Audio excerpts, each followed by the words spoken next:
Or did you mean en route? Off-piste. Off-piece. Off-piece. Off-piece, yeah. Which one of you idiots wrote that? Was that a social media post? Which one do you think? Well, I'm assuming it was him. There you go.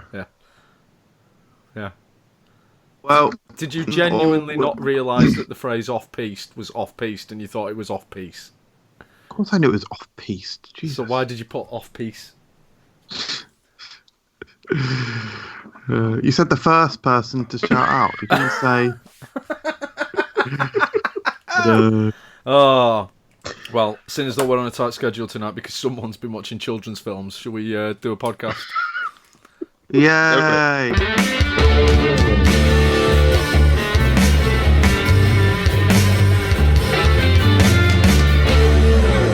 Hello, and welcome to a very special edition of FRUK Unwrapped, the official podcast of Food Review UK. We're going to be looking at the secret menu tonight. We're going off-piece. Things that you wouldn't expect to find on the table here at FRUK Unwrapped. As I'm sure you all know, that as well as being food lovers, it's no secret that we're all pop culture nerds, with interests ranging from comics, toys, computer games, film and TV shows. Over the last few weeks, years even, one topic has come up quite a lot, as we all independently watched a group of fantastic, unbelievable, sometimes grotesque, often abhorrent characters playing out a story which took us down many twists and turns and often left us feeling emotionally exhausted. Anyway, enough about Man United season. We're here to talk about Game of Thrones. First to join me this evening for a lovely moonlit walk through Highgarden is a man with the delicate grace of the Knight of Flowers, Loris Tyrrell. The boyish good looks and charm of the aforementioned Sir Loris. He just wishes he still had the hair of Sir Loris too. It's Nathan Peterson. I genuinely didn't know which one of us was going to get compared then until the hair joke, which seems a little unfair and hypocritical. Do you think... Oh, cheers, mate. Do you think that I would say that Michael has got the delicate grace of Sir Loris and the boyish good looks of Sir Loris?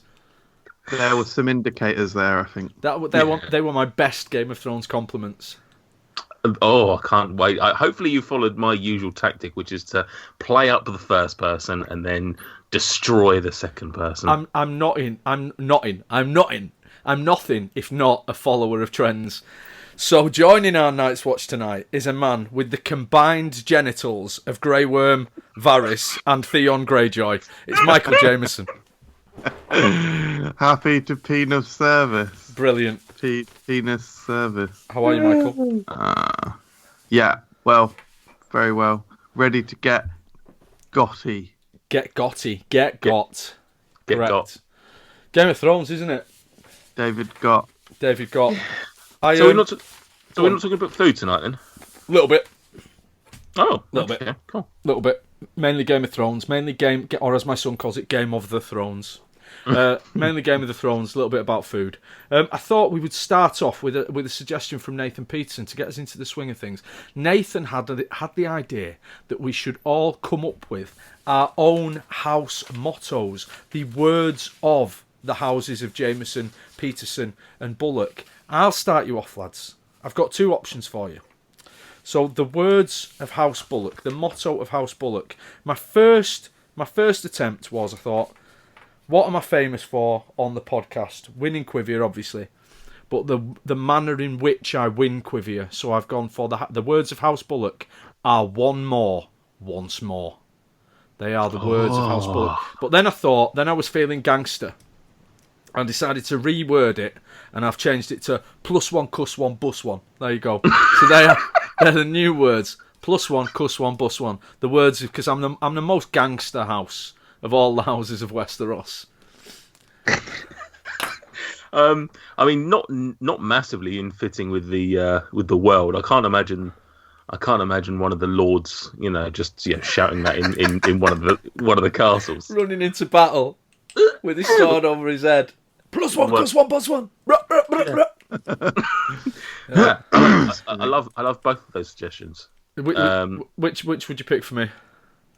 I mean, sticking with Game of Thrones, I think the first one's definitely more befitting of the world. However, love both. I genuinely prefer the first one, I think. Okay, one more, once more. One more, once more, is it? Once more. What about you, Michael Jameson? Which one do I prefer? No, what's your house motto? For very the interesting. listeners, Michael is looking nervous because he hasn't actually adequately prepared for this podcast because he's been watching children's films and eating Subway. It's very interesting, actually. I do remember this suggestion and being asked this. I thought that was great. And I didn't spare it a second thought until about 3 minutes ago. But I've hastily dashed a few words down. I have to apologise. It's a bit crass. But such is what happens when a man is under pressure. This is the house of MJ. Words of, I think, is it? Here we go. He came. He ate. He never ate came.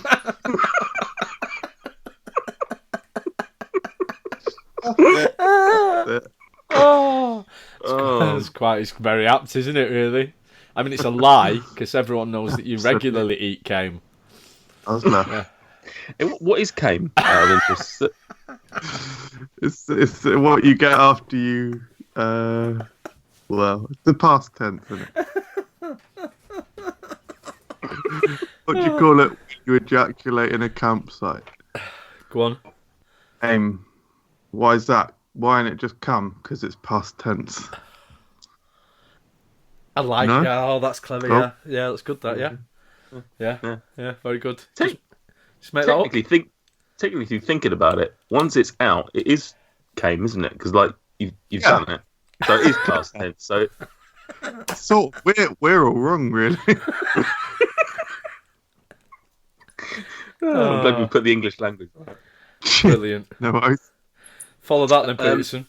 Oh, I can't follow either of those, unfortunately. I've racked my brains to find both something that I'm famous for on the channel or the podcast, and then to try and make something pithy and witty out of it. And unfortunately, I've struggled. I decided to, I think probably one of, if not the most famous thing I'm famous for, the thing I'm most famous for, yeah, get that right, is passing out. Yeah. So I sort of went down that route.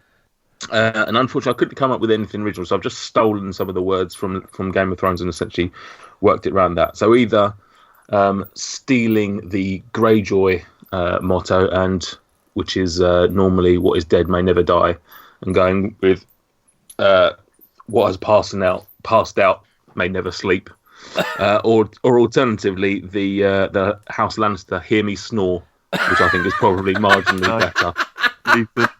Which is also an appeal to the two guys that were next to me when I was passed out and didn't even notice that I was near death. So, well, you handled it so well, Nate.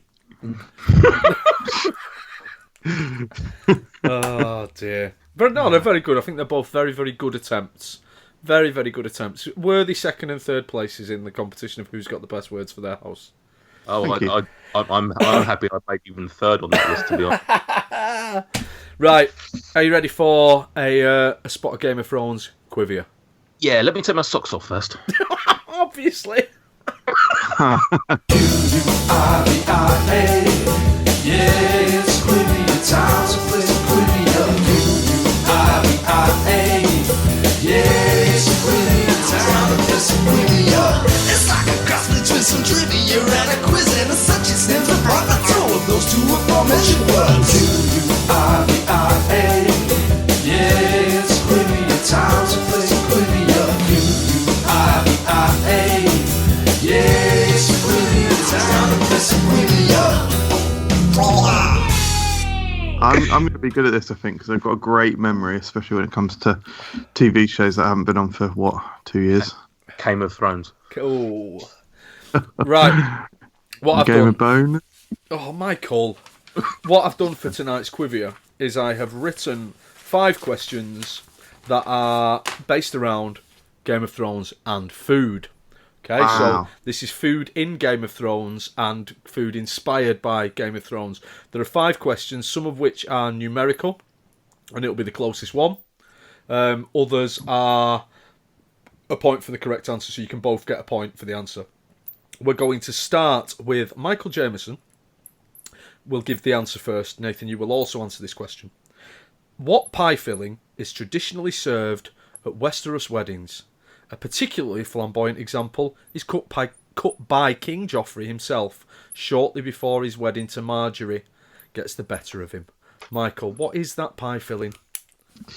I'd like a point for being fairly close. Boar. Boar. What is that? Wild boar or regular boar? Tamed boar. Roaming boar. Roaming boar. Free range boar. Roaming boar. Nathan Peterson.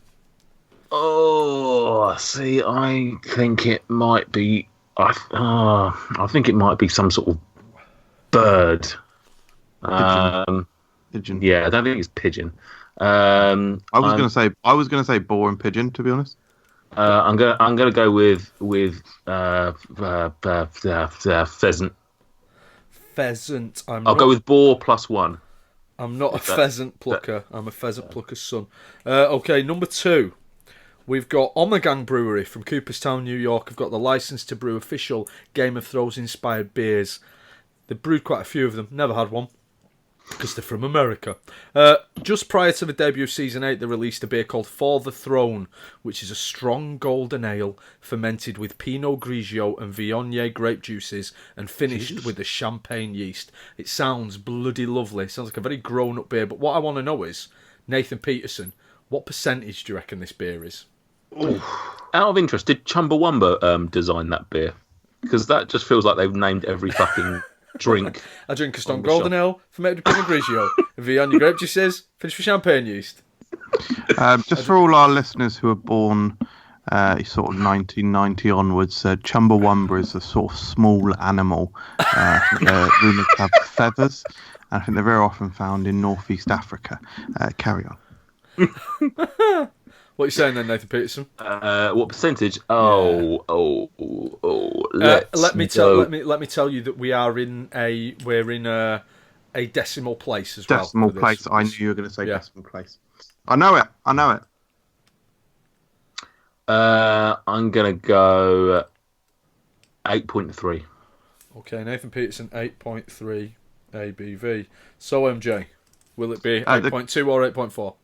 The correct answer is 6.4, but obviously I'm going to go 8.2. 8.2%. A bonus point for getting it correct. 6. So you said 6.4. Okay, I will put that bonus point down for getting it correct, but still playing the game.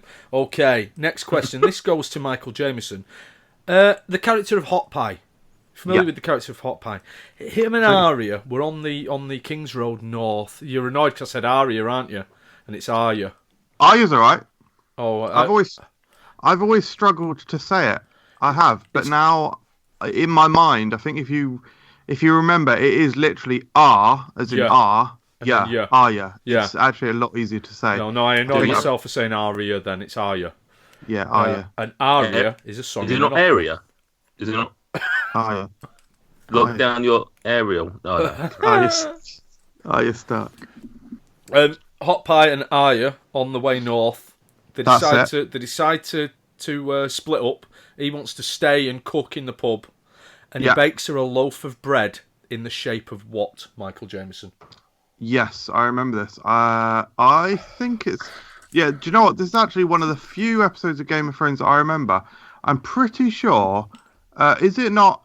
So I believe it's a wolf, the House of Stark wolf, but it comes out... It comes out wrong or something, and she insults him. But yeah, I think it's wolf. Maybe. Wolf. Maybe. Wolf. Nathan Peterson. He's close. In fact, it was actually he made a loaf of bread that was in the shape of Wolf from Gladiators. So amazing. Correct. Number 4.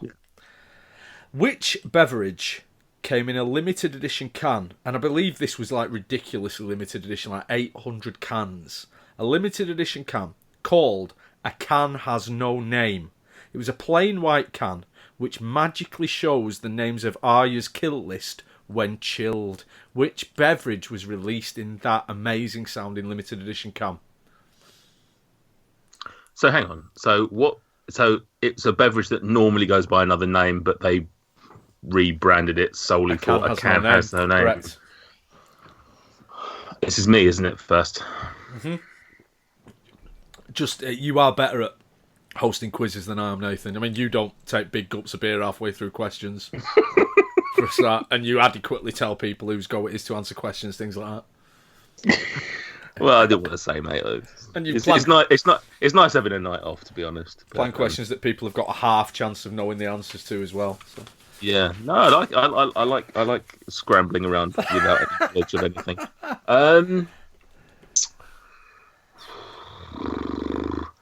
I'm gonna go with. See, it can't be something too big. I think we would have known about that. So I'm gonna go with something a bit weird and out there. I'm gonna go with Mountain Dew. Mountain Dew. Michael Jameson. I've actually just been thinking and sort of can't get my mind over the thighs. No, the thighs of Jet from Gladiator. Oh, Diane Udale. Oh, just Tremendous remarkable. woman. I believe she. There's a gym in Manchester somewhere where she runs classes. Is Jet from Gladiators Of what, Gladiators or still really fit? history? What type? No, she runs like I don't know spin classes. I don't know, what do people do when they exercise? I'll tell you what, I imagine there was a lot of cane that was expelled due to Jet back in the 90s. Very much so. I imagine so. Yeah, I wasn't quite at that age yet, but I imagine. Right, so I think it was Pepsi. Do you remember her as the games mistress? Stuart probably maybe more likely. From Games Master. Yeah. I don't. Jet was on Games Master. No, I don't remember her as No, the Games Mistress, but it's in my head somewhere.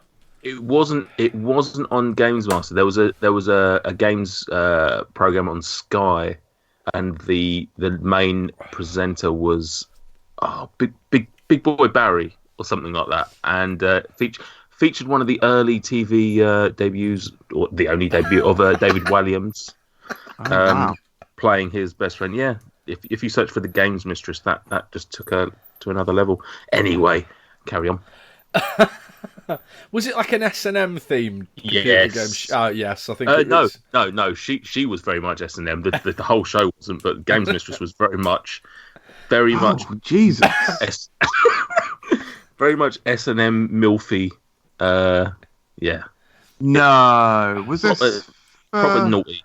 Maybe she was who? in the game. Yeah, is this like the Eurotrash crowd? Because I've found some pictures.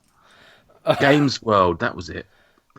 It was called Games World, and there was an episode with a guy called Big Boy. I'm sure his name was Big Boy Barry, and his mate was David Walliams, and it was like a comedy / games program. Sounds it was all awful. a bit. Sounds awful. Oh, I it was see fantastic. nothing funny about these images whatsoever. Should we carry on with the quiz and stop perving at Yeah, Jet? well, sorry, mate. I've given you the answer. I Right. don't know what more you want Okay. from me. Question 5. Weird American marshmallowy flumpy stuff Peeps commissioned the artist Vivian D to create an 8.5 foot high dragon with a 7 foot wingspan made entirely out of Peeps. That's 8.5 feet high with a 7 foot wingspan. How many Peeps did they reportedly use? Oh, How high was it? Sorry. 8.5 feet. 8.5 feet. So that's the size of an 8-foot dragon. Yeah. Imagine a dragon 8.5 feet high with a 7 foot wingspan, roughly that size. And how many peeps were in the entire dragon? Yeah, there were. Oh no, sorry, that's you need to tell me that. And it's pure Peeps. There's nothing else in there. Right. It's a Right. What's the phrase that you use when someone asks you a question that you don't have the answer to, Nathan? I didn't do research on that. Yeah. It's you first, MJ. It is, yeah. 3,990. 3,990. Nathan Peterson. For the listeners, Nathan is extending his arms out like a dragon to just check the wingspan. I'm just trying to think. Like, so now I've never seen a Peeps in the wild, so I don't know how big. I think Just trying to think. What did you say? What did Jameson say? 3,990. Is it 91 or 89? I'll go 91. 3,991. Once more. One more. I can't even know my own motto. Right, the answers are in. Should we go through the answers? The answers are in. Should we go through the answers? Question 1 was the traditional pie filling. Michael said roaming boar. Nathan said pheasant. There was then a conversation about birds where Michael proclaimed something about pigeons. Nathan said it's not pigeons. It was pigeons. Oh, I was gonna fucking say boar and pigeon. I promise you. That must have been in my head somewhere because there's no way you just fucking random say. It doesn't matter if it's in your head. It needs to be on my paper. So. Oh yeah, it's fine. I'm wrong, but I know it. It's fine. I know it. Say that again, slower, so that I can edit it out and to put it in things. The words were, "It's fine. I'm wrong." It's fine. I'm wrong. There we go. Thank you. You tricked me. Okay, Ormagang Brewery for the Throne beer. Michael went for 8.2%, but he said he knew the answer was 6.4, and he was just one under in Nathan with his 8.3. It's a big boys beer, lads. It's 9.5%, which means Nathan gets 1 point. Michael, do I get his bonus point for being better than him? Michael gets. You remember I said that I would give Michael the bonus point for getting it bang on? Well, because he didn't get bang on, he's getting -1. Oh, I see. Okay, and number 3. Nah. You're on -1, Nathan's on 1. Well, yeah. I'm the quizmaster. Just like Diane Newdale was the games mistress. wearing, as you can attest, I'm wearing much the same outfit. Number 3. Definitely sexier. The loaf of bread was in the shape of a wolf from Gladiators. No, it was a wolf. It was a dire wolf. So Michael gets the point. Nathan does not get the point for his. I would say his humorous answer, which, if anything, brings the kind of quiz into disrepute. You know, when you're not taking it seriously, it makes a mockery of it. You know, I don't do this when it's your quiz. I feel like you have done this when it's been my quiz. Well, no. What I do when it's your quiz is win. Number 4, the drink. It's insulting, really, almost worthy of. Can't wait for the next quibby that Stuart's on. Subtracted points, I would imagine. Yep. So, what subtracted points, Michael? I just think I agree with you. I think it's quite disrespectful to not take it seriously. So. Number 4, the drink. The can has no name. Michael said Pepsi. Nathan said Mountain Dew. Correct. Mountain Dew. Point for Nathan. Whee! Finally. You pulled that out of your ass as well, didn't you? What? Not a can. The answer. Number of peeps. The iron fleeps. To make a big dragon was the reason I put in the question how many peeps did it reportedly use is the reported number is around 5,000. Not around 5,000, which I seem as odd that it was 5,000. But Nathan is closest with his once more, 3,991, which means Nathan Peterson wins the quiz with 3 points to Michael Jamieson's 0. And that concludes tonight's quiz. I don't know why we haven't enacted the both players write down the number at the same time rule yet. Why don't you asking for a trial by combat? Oh yeah, that's it. Kill him with the Game of Thrones references. Brilliant. Stuart, can I just be a very humble winner and just say I think it's actually quite bad that you did the minus point on MJ. So can you just reverse that and make it just a 0 on that so that I just think it's unfair that he gets a minus for that. I think he should have a 0 for that one question. Are you questioning my authority as the quiz? No, I'm not questioning you choose. I'm just saying that I would feel much more comfortable if I beat him 3-1 than 3-0. Okay. Sounds a lot like he is questioning the authority. 3-1 it is. 3-1 it is, Nathan Peterson. Right. Speaking. What a gracious winner you are. Nate here. If you're like me and have a dangerous amount of disposable income that you can't be trusted with, why not head on over to patreon.com and give some of it to your favourite food review channel and podcast provider. And while you're there, why not give us some money? Way! Nah, but seriously, patreon.com/Food Review UK. Help us get Gossy some new glasses or something. He looks ridiculous. Speaking of Game of Thrones references, I think we'll have a little chat now about Game of Thrones. I should have said this much earlier on. This will be a spoiler-filled podcast. So far, we have not talked about anything Series 8 or Series 8. Series 8 or above. We haven't talked about anything from Series 8, so I don't feel particularly bad about any minor spoilers that may have come up so far. But we will be discussing Series 8, including this week's penultimate episode as well. So what I thought we would do is we'd have a little bit of a general Game of Thrones chat. I want to know, who are your favourite Game of Thrones characters? Michael. Bloody great question. So I categorise. Unfortunately, I'm don't really know what you call it. A bit of a shameful human being. Some of my sorry. He doesn't know the names. Yeah, I don't know the names. I like Beardy, woman prostitute 3. Who's the little fella? No. Sometimes I do become quite keen on characters just because of their physical appearance. Sansa Stark is one of those for sure. Really? Yeah, absolutely. So I like Sansa. I think that she's a good actor. I just like Sophie Turner in general, to be honest. So her. I've always liked Tyrion. He's always been somewhat of a voice of reason, quite cunning, intelligent, and survival instinct.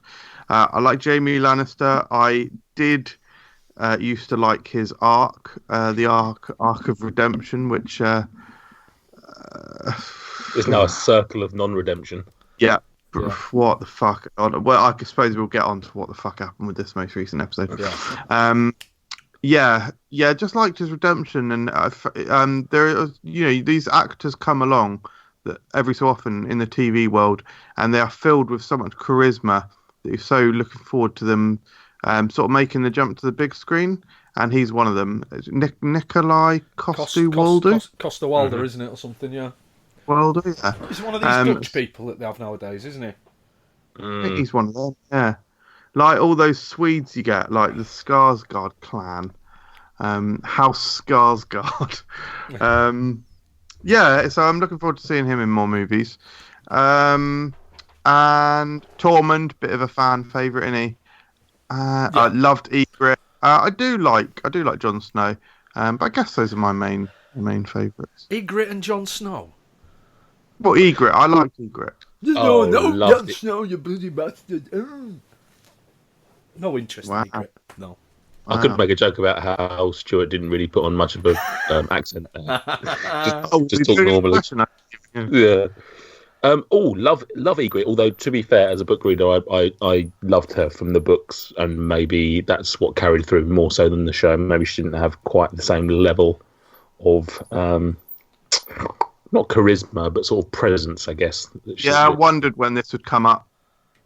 What are the old book snobs? Yeah, I've read the books. Yeah, well, I mean, I read the books years before the TV show was even a thing. You know, I'm a true fan, mate.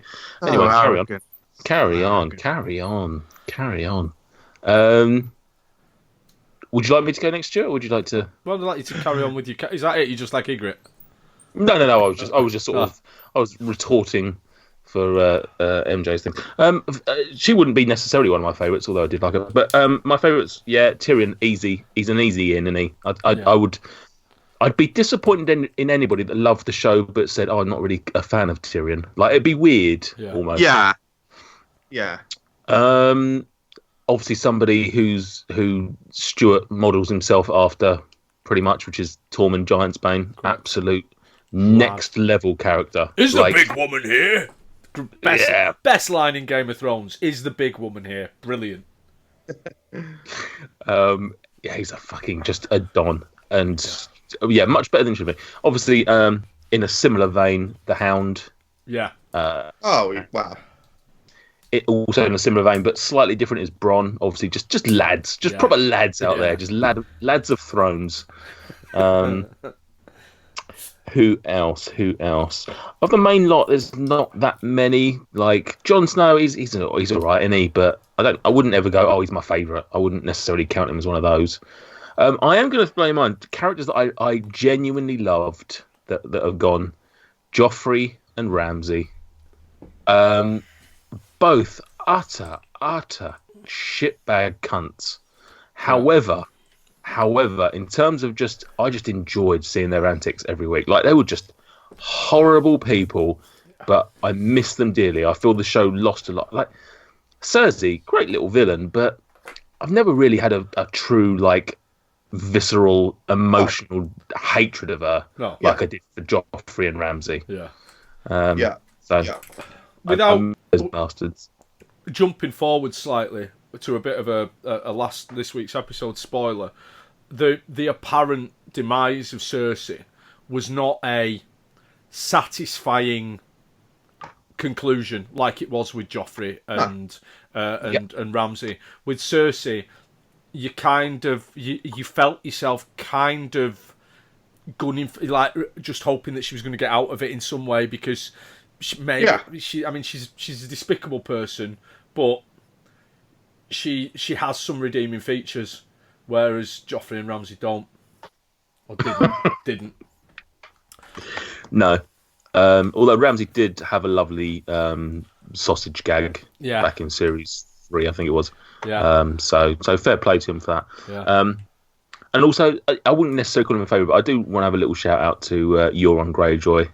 May he rest in pieces. I did enjoy his cheeky little banter and his arrogance. But weird that I've got quite an affinity with a lot of the villains and the bad boys. Much like myself, I guess. Like, I can identify with them. Yeah. How long was Euron in it for? Because to me, he feels like a new character. What, season 6? Back into season 6 appeared, didn't he? Oh, was it? Yeah. But he's not been in a lot of it. No. So he's been around maybe for a couple of seasons, but just not a huge part. He's sort of like, he's here and then he's off sailing and then he drops back in. Yeah. What about you, Stuart?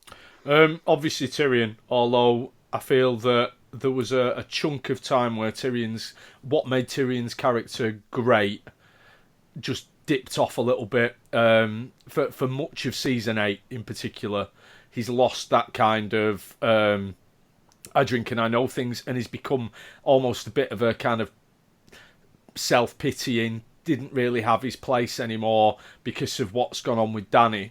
But you've got to love Tyrion. He's a great character. I was a huge fan of Lord Varys.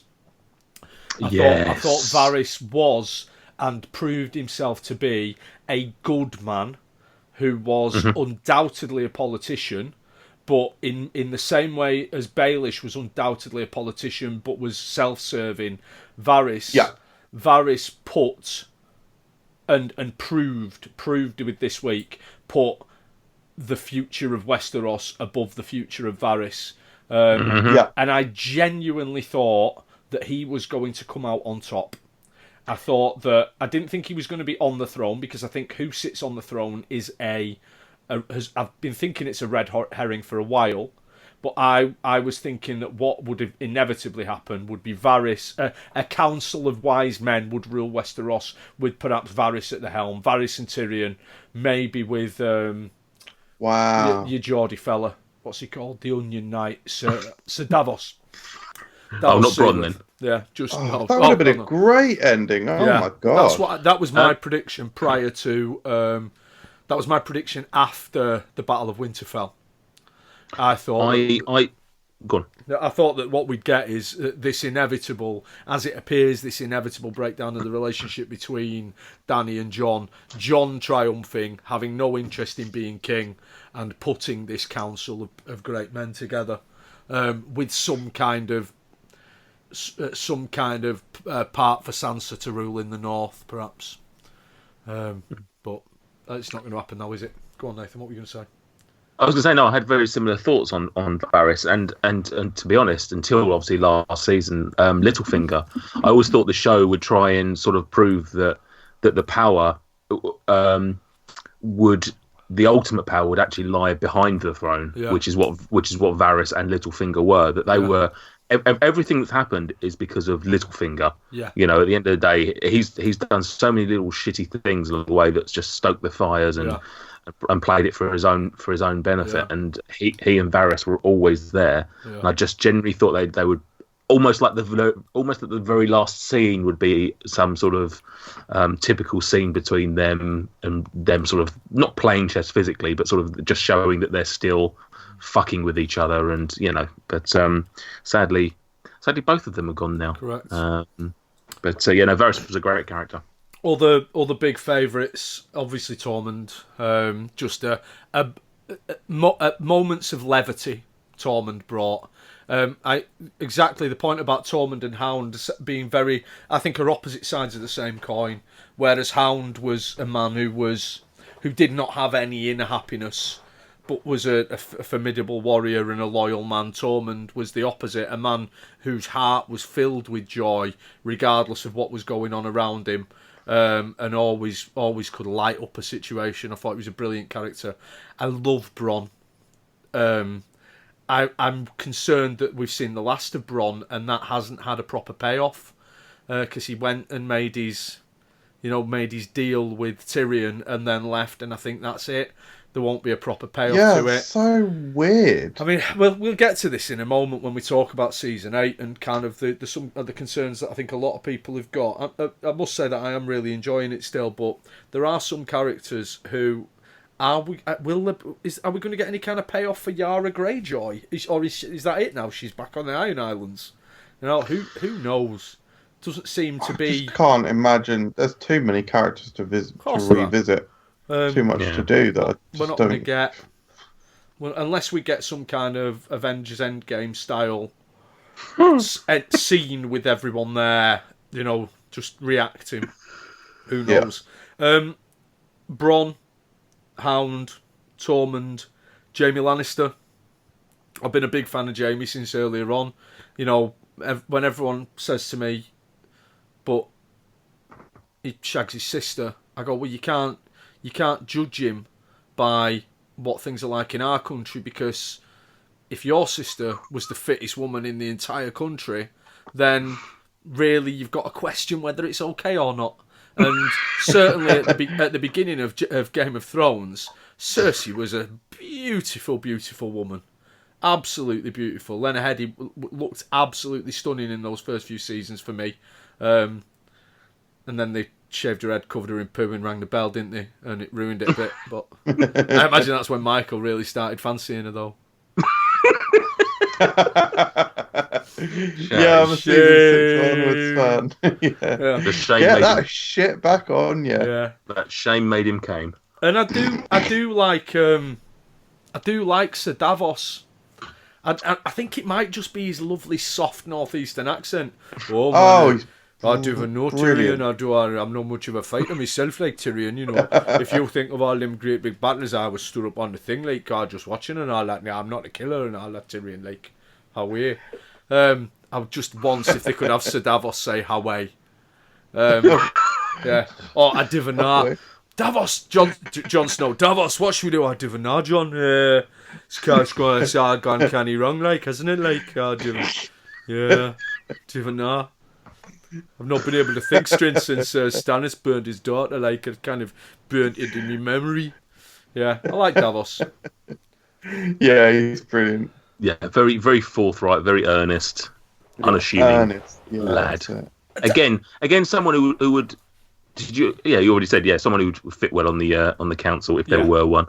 Yeah, his heart's in the right place. I mean, admittedly, he chose wrong at the start. He was on the wrong team. But understandably so. Oh yeah. But he was on the wrong team. And I think that's pretty much it. I think that if Ned Stark, I think I would have grown to love more if he hadn't been taken from us so soon. Because I'm a big Sean Bean mark, always have been. But obviously we never got a right lot of character development. But Sean Bean in it, so he was good. Yeah, I don't know how we didn't see it coming. No interest whatsoever in Jon Snow. No interest.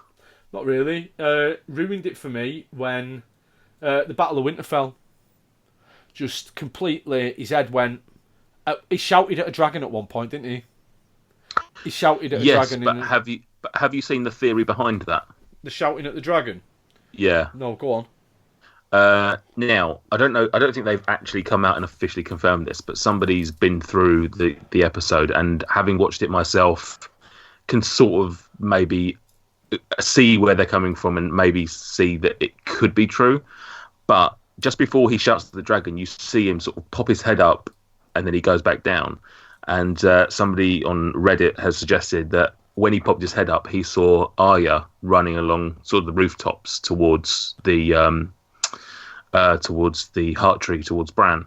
And so he then realised that to give her, because obviously the dragon was there protecting the entrance, and so he basically jumps up and essentially sacrifices himself, although he didn't in the end, but essentially he sacrifices himself and shouts, "Go, go, go," to Arya to make her, like, to basically the dragon distracted, so you can now get through and kill the Night King.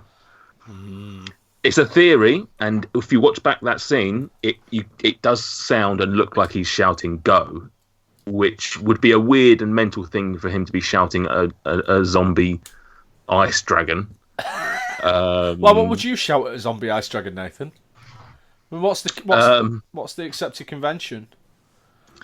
Oh, I don't think there's any precedent, is there? Oh no, there's no need to laugh. Probably leave means leave, or something along something pro Brexit, I would imagine. Yeah, very much so. Bloody ice dragons coming over here, stealing our ability to live in peace, bashing down walls. Any other characters worthy of an honourable mention? There's plenty, but I mean, in terms of absolute favourites, I think that's probably it. I mean, I've enjoyed a lot of them from time to time. Like, I do enjoy Arya, but I wouldn't necessarily say that she's one of my favourites by any means. Did you enjoy the scene with her and Gendry? I wouldn't say I didn't enjoy it. I had issues. I had concerns. Speaking of concerns, should we talk about season 8? Yeah, fucking hell, let's do it. I have to preface this by saying that I am very much enjoying season 8 of Game of Thrones. Yes, I'm also enjoying it. But what is happening is I'm seeing more and more social media posts of people picking it apart, and what I'm putting this down to is hipster hatred. Everyone likes Game of Thrones now. It's the biggest thing that's currently going on kind of in the pop culture world. So hipster hatred is taking over and people are bashing Game of Thrones. However, I can see where some of the comments are coming from, and I have had a couple of concerns with season 8. What are your thoughts so far? I think that a lot of the concerns that people are raising are very valid. So there are things like Cersei's death. People have, I think, said the phrase "it didn't feel earned." Yeah, she was perhaps the main villain. She has been for several seasons, and for her to die under the rubble of a bit of crumbling building. Some people have said that symbolism, showing that she builds herself up and puts this false facade on, and then in the end she just died like a fucking peasant. Yeah. So she got just desserts that way. I think for the viewer, it's not a satisfying ending. You want to see the different kind of death. Now, what I would say conversely against that is that you don't want all of what fans wanted to happen, and you don't want to take the obvious route for everything. I think it's important that doesn't happen. But I think that they've sort of trodden on so many plot lines, and they've arguably ruined a lot of arcs and taken it in not unexpected ways, but just unexpected ways that are actually specifically bad and that don't make sense or that just aren't satisfying. And I think there has to be a healthy balance that the writers need to put into it. Yeah. So whilst I think that I'm still really rather enjoying it, I think there's been some brilliant stuff. I think probably the last one was one of the best episodes ever. It felt very climactic. It felt to me a bit like The Empire Strikes Back. It had epic fights in some epic locations. They did fuck up some of it. Absolutely, they did. I don't think the Euron-Jaime fight was particularly interesting. It was weird, and why the fuck was it on a secluded beach? But then the Hound versus Mountain fight was incredibly epic. And it was also an incredibly shot episode. But I would basically say that the writers are fucking it up. Not to a crazy degree. I just think it's a fairly weak ending for what has been a cultural phenomenon. Yeah. Yeah. So I will also preface by saying that I am enjoying it. I am entertained by it. It's certainly by no means boring. Even rewatching this last episode, which was actually on probably my least favourite of the series so far, in many ways. Rewatching it again last night, I enjoyed it a lot more than I did when I watched it first time around. So, but I agree with Michael. It's getting sloppy, and there's just too many things that I think are maybe not unforgivable, but just the show is just a completely different animal to what it was when it started. I do agree, Stuart. I do think, I don't know if it's hipster hate, but I do think that there is an element of people maybe going a little bit over the top with the sort of hatred of it. I mean, we all must remember this is the final season of arguably the biggest show of all time, or certainly certainly the best show or most loved show on TV right now. And those types of shows don't come along often. They don't. And for those of us, because obviously there's lots of people that got into the show, 2, 3, 4 years after it had started and binged it and everything. But a lot of us, with their first episode when it came out, we've been watching this for 8 years. And so we would have built up an expectation of where it was going to be, a personal preference, or where we thought it was going to be, whatever. And so that it's always going to be very difficult for it to live up to the hype that we would have built within ourselves and the media would have built up for us. So there's always going to be a difficulty over matching those expectations. That said, I think that the writing has just been off its game. Like, Tyrion was one of the smartest, if not the smartest character in the entire show at the start. And now we've had a season and a half of him. Every single decision he's made has been dumb, or at least perceived to be dumb. And I mean, I'm almost baffled that Daenerys hasn't killed him already. Because it feels like she's had half a dozen conversations with him about how stupid he is, or how he's let her down, or it seems weird that she's still got him as her hand. The amount of time she's had to talk to him. He then goes and makes a weird lets Jaime loose, and the whole Jaime arc thing, which Michael sort of intimated but didn't really follow through. It's just weird that we've had him. He was a despicable character enough. I mean, let's not forget that his introduction to us was pushing a child off a window. With hindsight, though, if you could go back in time and push Bran a little bit harder so he died rather than just was paralysed, you would, wouldn't you? Oh, absolutely. I'd wait until he built a wheelchair and wheeled him up to the top and done it a second time. Dark. He was a very... did the tower have a disability ramp? Well, I would have built one just for this purpose. Would Bran have got suspicious because every time you turn around he'd be just stood next to you like, what are you doing? I know what you're doing. I'm going to let you do it anyway. So he redeemed his character, and even up to the episode. Not the one just gone, the one before. He's knighted Brienne. He's taken her virginity. He's done all these honourable things, or at least good things. I have concerns about that, but we'll come to that in a moment. Or at least perceived heroic things. Then, and then literally, he basically tells her he's fallen for her and is going to shag her. and then by the end of the episode, he walks out on her. Yeah. It's just a really weird character arc. Mm. And such literally just slam the brakes on it. And Daenerys, I mean, in this last episode, I've seen people argue it. I've seen, but she's the Mad Queen. She's snapped, right? So she's going to kill hundreds of innocent children, is she? Because someone else killed her dragons or whatever. I don't see how she can be perceived to be this character for so long as being the breaker of chains, the woman that will fight for those who can't fight for themselves, and then literally flip and kill innocents. I think they've sown the seeds of this for a long time, though. It's been a lot of her decisions have been very classically psychopathic in that she sees the end result, but doesn't necessarily see issues with the way you get to that end result. She did it when she freed the slaves. She's done it in various things where she's seen that there was a better way of living, and that she would just remove whatever needed to be removed in order to get to what she thought was best, and it's complete psychopathic tendencies. And in the past, she's had good counsel. She's had Ser Jorah, she's had Missandei, she's had Tyrion, and she's lost the good counsel of Missandei and Ser Jorah, and she now no longer listens to Tyrion.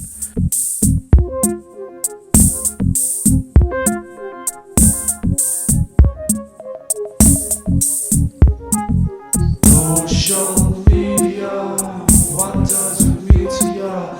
Facebook, Instagram, Twitter, hey, follow, retweet, make our day. Social media, what does it mean to ya? Facebook, Instagram, Twitter, hey, follow, retweet, make our day. You can find Food Review UK on Twitter at Food Review UK, Facebook also at Food Review UK, and on Instagram at FRUKgram. Check it out. The one thing that surprised me, but I don't think is bad writing, was that Grey Worm literally is just ruthless. But I think that's right. I think that, where you've got your Geordie fella, I love it, Sir Davos, I always forget his name. You've got Davos and Jon standing there going, oh man, this has got out of hand, and Grey Worm's just like, let's kill everyone because they quit, because he is an absolute professional. He will just do his job, and there's no good or bad in him. He's completely neutral. He just does his job. I disagree on that. I think his decision making there was fueled by the fact that Missandei had been killed. I don't think that was him killing because his queen was killing. I think that was him. Yeah. His face was just rage ridden. So I think he would have had a rage boner if he probably would have held off if she'd held off. He's got one, hasn't he? He's not got dick, has he? I think he no. has. Balls? No. Yes, he. No, I think he's Is it completely balls, gone. dick, or none? Oh, this would have been a great game. Yeah. Fuck, I can't remember. So Theon, No, I think Theon had balls but no penis. Varys. Yeah.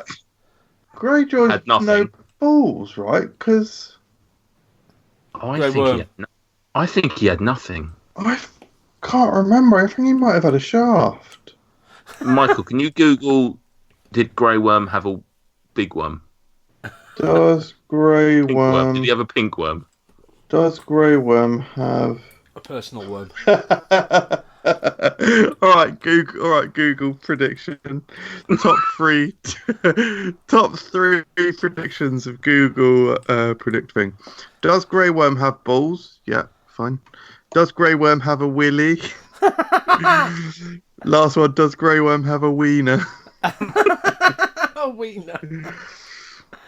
Right. Does he? Let's see. Just read it now. I think he's fully Kendall down there. Nothing. And do you think Varys has got a penis then, or not? I think he... No. I'm fairly certain he had a conversation now about how it was all taken. Right. Whereas Theon, I think, might just have balls. Yeah, I think... I'm pretty certain that he just chopped the Todge off with Theon. Which is weird. Imagine having your dick taken but just still leaving your balls down there. Just these two pointless little sacks. 2 sacks. You need to go see a doctor, mate. Well, you know what I mean. This is taking longer than it should. Let's carry on with the podcast while Michael goes. I think it's not explicit, but possibly no balls or penis. Not explicit. It was a romantic moment between him and my Sunday. If you're one of the listeners at home and you think you can enlighten us, please comment below about whether you think he's got a ball. Would you prefer to have balls or a penis in the scenario? Which would you rather keep? Oh dear. Write to us now at PO Box 69. Nice. Right. I've got a couple of concerns around season 8. I've very much enjoyed it so far, like I said, but I didn't like the Jamie and Brienne. Obviously, we were all hoping for Tormund and Brienne. I'm glad that didn't happen because I think it would have spoilt it. We don't need a payoff to everything. No. But I think it would have been much better if we'd have known if this love between Jamie and Brienne had been unconsummated, this kind of unspoken love and respect between the two of them that's grown. And essentially, when he knighted her, that was the act. That was the act. It did not need to then go on and essentially ruin kind of Jamie going back to his sister, because it does make sense that when it all came down to it, actually Jamie and Cersei's love for each other is more important than anything else to them.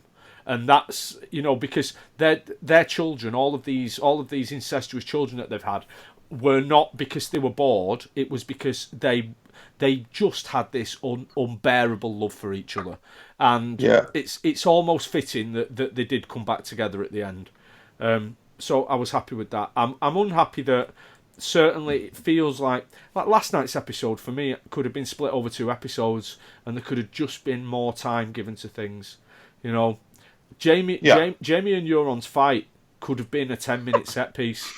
It could have been a great 10-minute set piece with loads of banter, loads of good stuff going on. We could have finished that. We could have finished the episode as they've all lined up outside.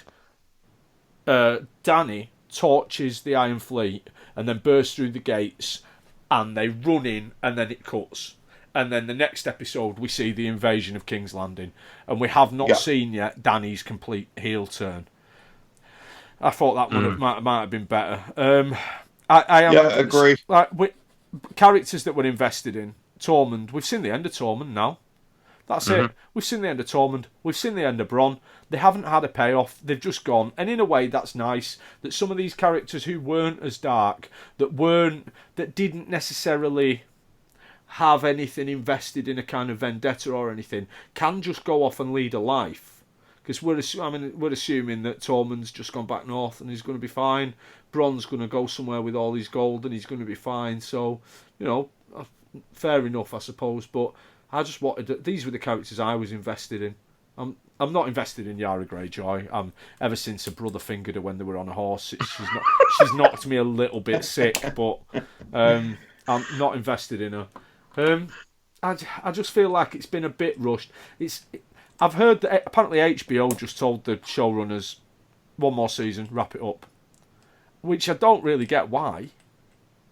But I've heard they were offered. I heard it was the opposite. They took 1. Oh, really? Yeah, I heard the opposite. They said they could do it in 1. They compromised on 2 of 7 and 6. So, I mean, I don't mind that some of these characters don't get a payoff. It's just a bit weird in a way that they haven't, like Yara's. Like with Tormund, he got a goodbye scene of sorts. Yeah. Sam got a goodbye scene of sorts, whereas Yara's didn't really. I mean, she obviously was like, oh, I'm going to go back to the Iron Islands, and I'll be there if Dany needs to fall back, and blah blah blah blah. And that seems to be like that's going to be her goodbye. Okay, fine. It was a bit weird that it was that minimal. Don't get me wrong, she's not a big character by any means. She doesn't need a huge sending off, but at the same time, it just seems a little bit weird. The Bronn one seems weird because I don't feel like we needed him in this season at all. No. I think if we hadn't seen him at all, then it just seems weird that he had 2 scenes, which was, hey, go kill Jamie and Tyrion. And then he meets Jamie and Tyrion and he goes, okay, I'm not going to kill you if you give me something better. Okay, yeah, cool. Like it's such a weird reason Yeah, to have so in this weird. season Yeah. at all. When none of that actually transpires to anything, probably. Yeah. A couple of things on the Jamie and Euron fight. I found it weird watching Jamie swing his sword around aimlessly like a guy who was clearly fighting with the wrong arm and could barely do anything. The guy survived fucking hundreds of zombies 2 weeks ago. Yeah. Like unstoppable killing machines, yet he managed to survive at that point. Weird. Yeah. Yeah. Which brings me to arguably the biggest disappointment of this season, which is the Night King just being beaten at the first opportunity. Yeah. We've had 7.5 seasons building up to, oh my god, how are we going to defeat the real threat to the throne, to humanity itself? They're weak to Dragonglass. Oh, they're weak to Valyrian Steel. How many episodes were dedicated to those individual plot points? And then we beat him by losing only half of the people that were at this one castle.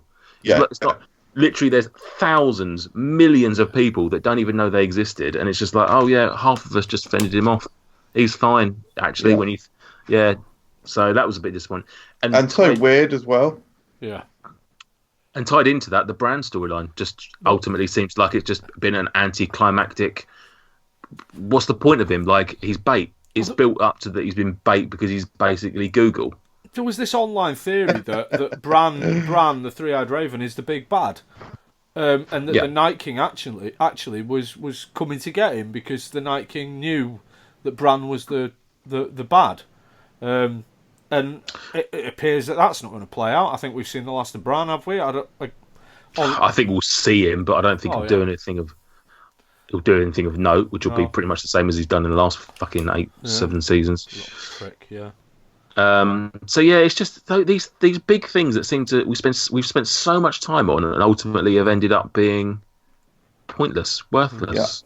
Yeah. And I don't mind them necessarily changing. Like I don't have any huge issues with Dany turning evil or mad, whatever you want to call her. I don't have any huge issues with Jamie ending up back with Cersei, but it's just how it's gone about. It's just been like literally like they've just slammed on the brakes and just gone, well, we've only got 6 episodes left, so we better do it now, rather than actually doing what the rest of the show did, which was building things the correct way. Like actually with Dany, I think you're right, Stuart. I think there has been a build, but the trouble is her decisions in the past have all been relatively justified. Like when she has killed people, when she has burnt them with the dragon, they have been enemies of her, or at least some there's been reasons why you could justify it. Right now there's no reason to justify this in the slightest, and I don't see how she could even justify killing innocent people that had surrendered. So that's where I find her heel turn, to use a wrestling euphemism, a bit too quick and too unearned. Yeah. But MJ said at the start of this season 8 roundup, which was last night's episode, and it was a joy to watch. Like, it was, some of the cinematography was fantastic. Like Arya's sort of some of her one shot running scenes through the city as it's crumbling was fantastic. Like, genuinely, the vision of her where she's literally just caked in dust and blood, and I thought she was going to die. I genuinely thought she was going to die during that, and I thought there was a poetic justice that she's built herself up to be no one, and that she was going to die as a no one, especially as she's literally had turned down earlier in the episode the chance of being a lady, and she's like, that's not who I am. So I thought there would have been some poetic justice. If she doesn't, we're going to come on to predictions for the last episode, right? Yeah. Or we'll do that now. Yeah. Let's go for it. So if she doesn't kill Dany, I really don't see any point that she went to King's Landing, because basically they travelled. People forget about this show that Winterfell and King's Landing are almost the opposite ends of a continent. And so she's travelled days, weeks, whatever it's taken to get to King's Landing, only to get to the doorstep of the woman she's been wanting to kill for years. And the Hound goes, "No, don't come in here, otherwise you'll be haunted forever, or you die." And she's like, "Oh yeah, you're probably right. I'll go home." It just like it seems pointless that she went all that way and was convinced to not stay by one mini speech that the Hound probably could have and should have had with her days before. So I feel like her whole reason for the story, for her being in King's Landing, is so that she saw the devastation that Daenerys did to the city, and therefore she'll have motivation to kill Daenerys. Otherwise, if she doesn't kill her, I genuinely have no idea why the story writers decided to put her in King's Landing. Yeah, I basically agree with you entirely on that. In terms of a throne, I've no idea. Is there even an Iron Throne anymore?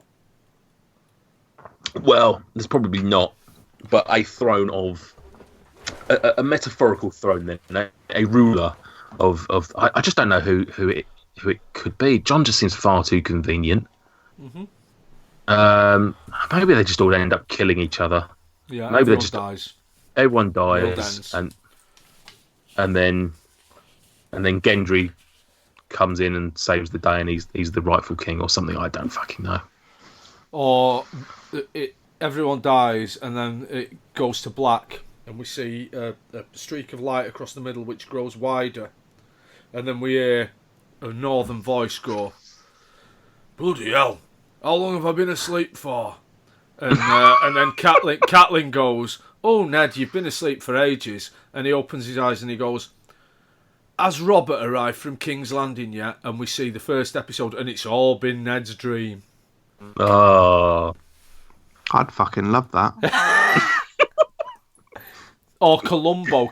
We pan out to Columbo, and he's been reading the book of Game of Thrones to a bedbound Fred Savage. That would be great, obviously. Yeah. I don't know now. Like things that I predicted a few episodes ago have started playing out. In that, I think we're going to see obviously the forces of Jon versus the forces of Daenerys in some way, whether that be armies or whether it be individuals. But I've said my original prediction was that Jon would triumph and would put someone in place. Perhaps now that King's Landing has fallen, the throne of Westeros is no longer in King's Landing, and actually the throne of Westeros falls to Winterfell and the Lady of Winterfell. Perhaps, and Sansa having, I don't know. Genuinely, I don't know what's going to happen with the throne. I conceivably, Dany could win. Status quo is resumed. Mad Targaryens are back on the throne, and we've had 20 years of, or however long it's been since the Mad King was on the throne, but everything goes back to normal. Anything could happen. I'm so looking forward to the next episode.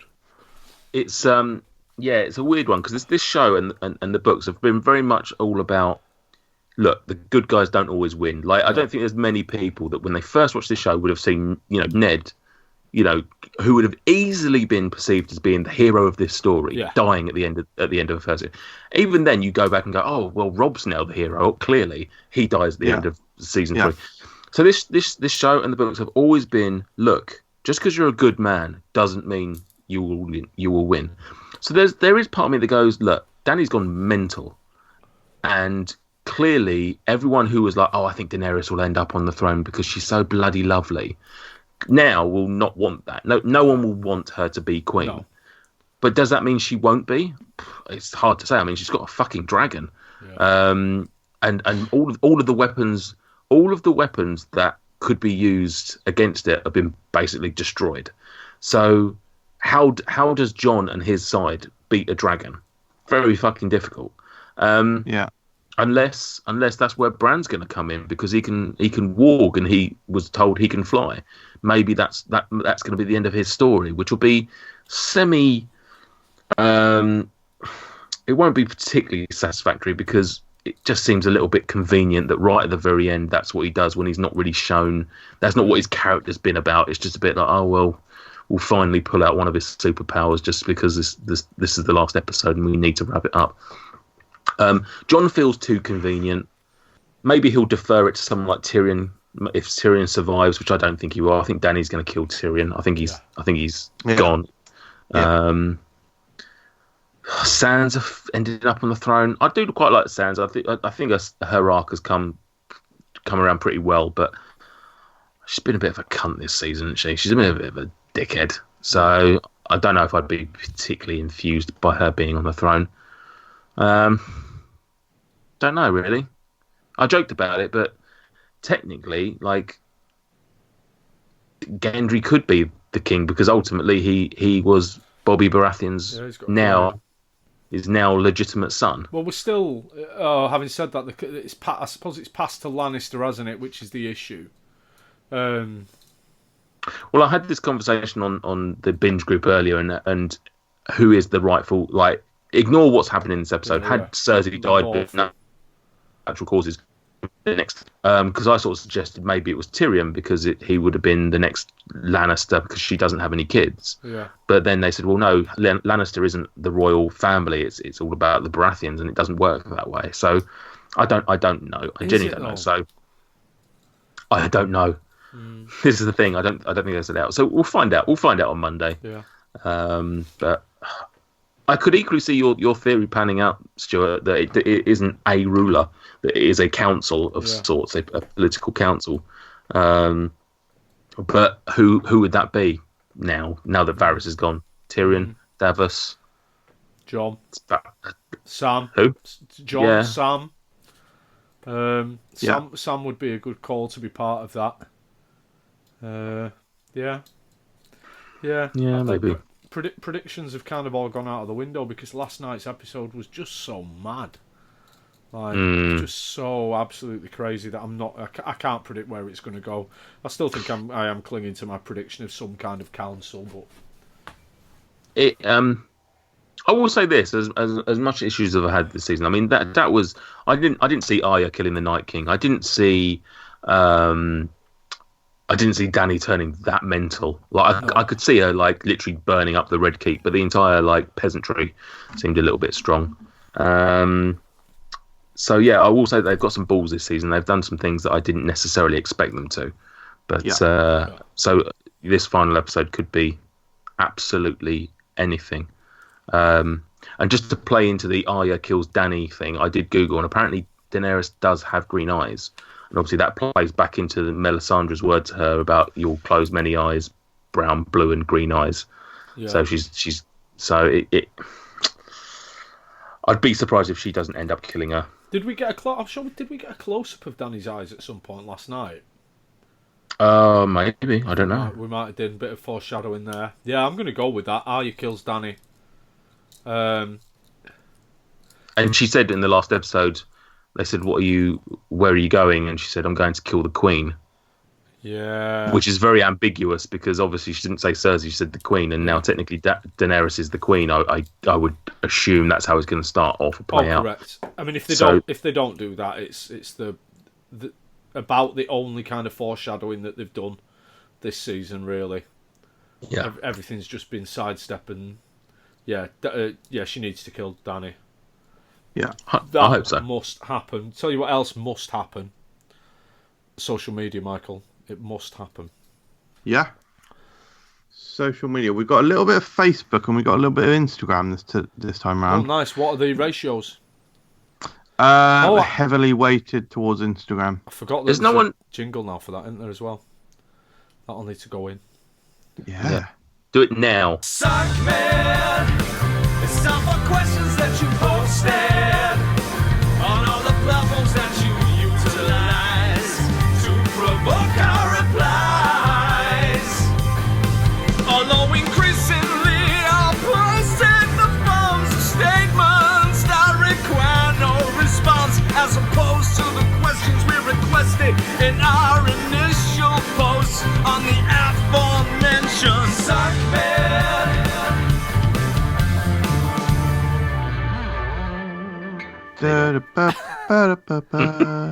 What was that?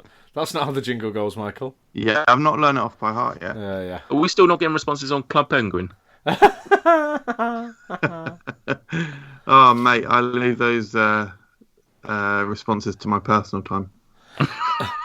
Jesus Christ. Yeah, it's very dark. Probably, yeah. Eric King, what do dragons eat? Whatever they want. Hey, banter. Not a question. Disregarded. Yeah. Logan James has corrected us. A game of scones. But someone said that doesn't work because it's only if you say scones. Yeah. Yeah, scone as in gone. Yeah. That was Olabasayo Igbekele. First comment. Well done. Thank you. Yeah. You could also go with Game of Thrones. A game is in bird. You could also go. Game of. Yeah, that's it. I think.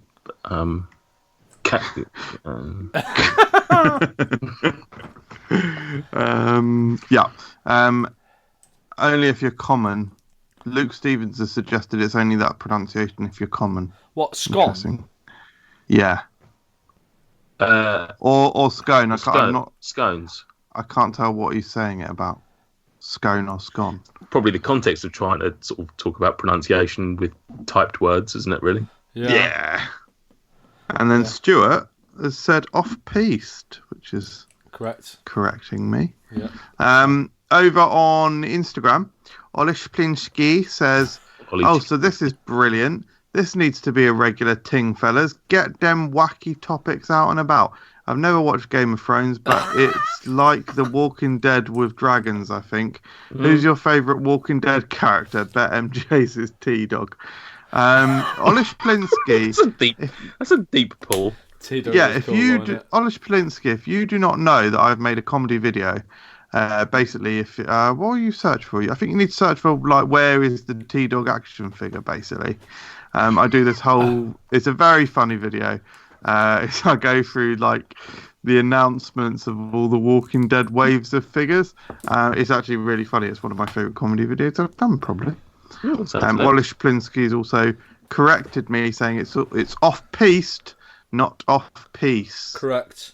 To answer Ollie's question, my favourite Game of Thrones character is Father Gabriel, because he's gone from being an absolute waste of space coward to having a great character arc to becoming blind in one eye and then getting off with Rosita. In the zombie apocalypse, he's scored the ultimate win, hasn't he? He's got the best looking girl in the zombie apocalypse. So he's the Jamie Lannister of The Walking Dead. Yeah. And he doesn't have to shag his sister to do it. So it's really. Olish he just did that. He just did that for pleasure. Didn't have to do it. Olish Plinsky's also said, you're definitely doing a secret menu for The Office in the future. Sounds like a challenge to me. Correct. Yeah, I hadn't even thought of that, but that is... Hopefully we do it without Gossy, because that would really upset him. Imagine Let us know what it would be. Let us know what topics you would like to see for a secret menu, guys. Mm-hmm. They won't be all too often, will they? But we'll throw them out. We'll throw them out. Reese Peru says, who wins in the highly anticipated, highly inevitable battle against the mighty Mountain Dew and the hungry Hound? Tried to get some food quirks in, wasn't easy. Well, it's been decided now, hasn't it? I reckon it'll be a draw. Yeah, I reckon. Yeah. Draw. Lovely. Yeah. Is someone falling out? That was an incredible noise outside your window, Michael, of some kind of traffic accident. Yeah, exactly. And then I looked outside and I thought I saw someone falling over. It turns out it's just a dog, but there's a dog and two humans, but it's too dark to see exactly what they're doing. Two humans. There are two humans. They're just standing there. There's a canine and a Homo sapien. Slightly creepy. I don't really want to look. Luke C99. Am I the only person never to have viewed a single episode of GOT? Yep. Go to you. Bong Lungs. Bongers. Yo, Luke G. I ain't seen it too. Rather watch Gotham and hit a bong. Scott. Maybe it does make the show bearable, to be fair. Scotty787. I've never watched one. Brilliant. Cool. Another comment from Bong Lungs here. Bongers. I forgot Bong- what we said there. Bongers. Forget about Game of Thrones. I prefer an ounce of homegrown and play Game of Cones and see who can stuff the raw cone with piss. Wink. Another one here from Bong Lungs. Bongers. Stiffers. What other TV shows do you enjoy? And don't say Love Island. I know Nate loves Snoop Dogg TV and that good stuff. He's so on brand, isn't he? It's never quitting time for him. Other favourite TV shows? The Last Week Tonight with John Oliver. Yep, same. Taskmaster. What else is there that gets me going? Babe Do you know what? Station. As for Babe Station, as for current shows, I can't think there's too many that. Oh, Black Mirror, absolutely. That's probably my top 3 that's currently on. Yeah. I'm still watching The Walking Dead. Looking forward to Stranger Things coming back. Yeah. I also enjoy the Glow show on Netflix. Still have to get on that. I might start that next. I watch a lot of wrestling, so I enjoy television programs that feature wrestling. For example, NXT UK, Ring of Honor. Mm-hmm. Yeah, they're television programs I enjoy. I'm a little bit disappointed with Glow that Alison Brie spends some of it naked, and it's not peak Alison Brie. I mean, don't get me wrong; it's still better than none, but it's not community. It's not Annie. It's not Annie in a Santa. We don't sexualise Annie. Oh, we do. I think you'll find I very much do. Interesting. I've just finished Dead to Me, which was phenomenal. I'd highly recommend it. It's on the list. On the flip. What's that about? What's that about? I don't want to give anything away. All right, don't then. Carry on. Yep. It's about people. It's about humans. And a dog. No, it's about two women played by Christina Applegate and Linda Cardellini, who become friends after meeting at grief counselling. Right. Hilarity ensues. It is a tremendous show. Christina really recommend it. Candlegate and Linda Appletini. That's the one. Yeah, that's exactly what I said. Yeah. Right. Sweaty Thumbstick said, "Dragons live a sad existence where all their food is cooked. Do you guys prefer hot or cold food? And are there any cold foods that can't be improved by cooking them, excluding any that would melt?" Great question. Oh, yeah. Are there any cold foods that can't be improved by cooking them? Sushi. Yeah. Great answer. Yeah. Hot sushi. I mean, not that I like cold sushi, but hot sushi seems like a weird thing. Yeah, cucumber. Cucumber you don't cook. No. I can't think of any circumstances where you cook cucumber, whereas pretty much every other fruit or vegetable can. For example, peppers. Peppers are nice cold. Yeah. Uncooked, but cooked peppers are great and better. Same with onions, I suggest. Lettuce? You wouldn't cook lettuce, would you? You're right. You would not cook lettuce. You'd be a madman to do that. Avocado. I see it. I do see it. I see lettuce cooked, like grilled and like browned and all this. I want to try it, but it sounds weird. Oh, like that. Get some little gem or something and just whack it on a griddle and get some limes on it and that. I've seen that, haven't I? Not sure. But is it improved? I don't know whether it's improve it or just makes it look a bit fancier. Yeah, radishes. You wouldn't cook a radish either. I wouldn't eat a fucking radish. Yogurt. Dirty little things. Yogurt. Hot yogurt. Oh God. Hot yogurt. Hang on, let me check that. www.hotyogurt.com. I'm having that if that's not. Oh, guys. Does it exist? Welcome to our complete guide to hot yogurt. Over the coming months, we'll be adding lots of hot yogurt recipes and hot yogurt guides to our website. How many hot yogurt guides could there be? Not enough. We plan on becoming the largest and most complete hot yogurt website on the internet. This is all completely true. Jesus, this is new. All images and text are copyright 2019 to hotyogurt.com. Hot yogurt is our speciality. I can't believe you. Yeah, I've got to be pulling all your legs. You're not, I've are you? There's You're no not. way this could be true. Hot yogurt. This is like that bit when, oh God, when Michael goes on the internet. Oh, it's not about hot yogurt, you idiot. All right, I'm going to do steaminghotYogurt.com. That's available. Oh, these are quite hot yogurt. It's cool, like kind of Etsy style products, like T-shirts that say "Life happens" and. But have you stopped? So you How spoke have with you a spelled? H. Yeah. Oh, the hot Spell yog. it- Yog Spell hurts. it without the H. Spell it without the H, yeah. It says your connection is not private, and I'm not Oh, picking up. that's weird. Yeah, it's just done that to me. Oh, it's because it's forced in the HTTPS. Take that out. There you go. Not a secure website, but This is great podcast. Yeah, Maybe this could be one of our secret menu Hot- episodes. I mean, this is the worst website that's ever been made, though, isn't it? it does look like it Hotyogurt.com. was made in the 50s, yeah. Yeah.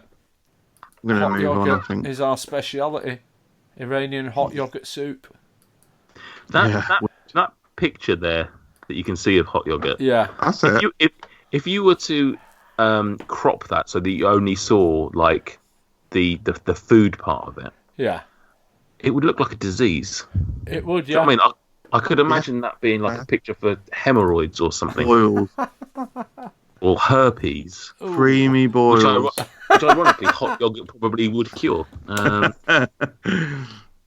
It's good for what ails Sweaty you. Thumbsticks Go for also it. says, which mythical creature's meat would you like most to eat? From any franchises, Game of Thrones is pretty much limited to dragons and Peter Dinklage says. Great question. Mythical creature whose meat I think I would most like to Unicorn would be interesting, wouldn't it, to finally settle the debate? That would be perfect. Yeah. I think it'd have to be dragon, wouldn't it? eat. Why? Would it? Oh, I think it would. It's just so large and majestic. Chocobo. Oh wow! I reckon a griffin burger, Yeah. Yeah. like a chicken. I would imagine it'd be sort of quite chickeny, but sort of a bit more gamey. Bit more gamey. I imagine like the way you'd probably describe Chocobo as well. Like chicken, but gamier. I'm going for Chocobo. What's Like chocobo? From Final Actually, Fantasy. yeah, It's like a weird Final chicken Fantasy. thing. Big chicken thing. large. Imagine a cross between an ostrich and a yellow duckling. Would you eat a Pikachu? Yeah, I was just about to say, I've just got out of Detective Pikachu, and I'll tell you what, I wouldn't mind having a Taurus would be nice, because that is just a cow. Tell you what I could imagine you chomping down on. A Diglett. Go on. A Diglett. Oh, yeah, you've gone a bit sexual there. Yeah, correct. I'd rather have a Doug trio.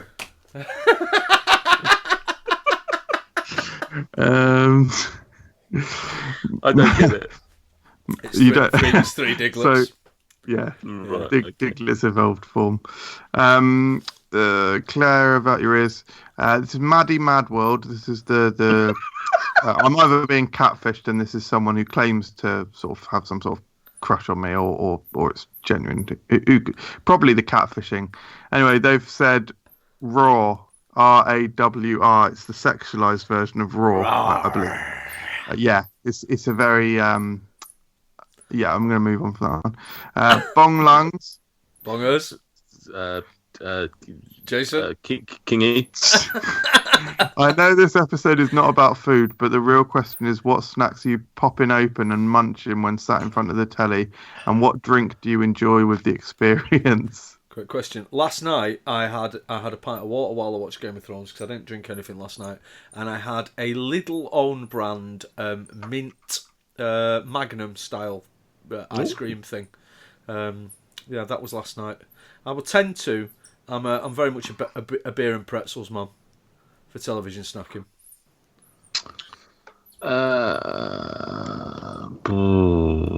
Crisps, I guess. If not that I do snack in front of the TV, but it would have to be something savoury like crisps. But this is pre-diet, obviously, not so much now.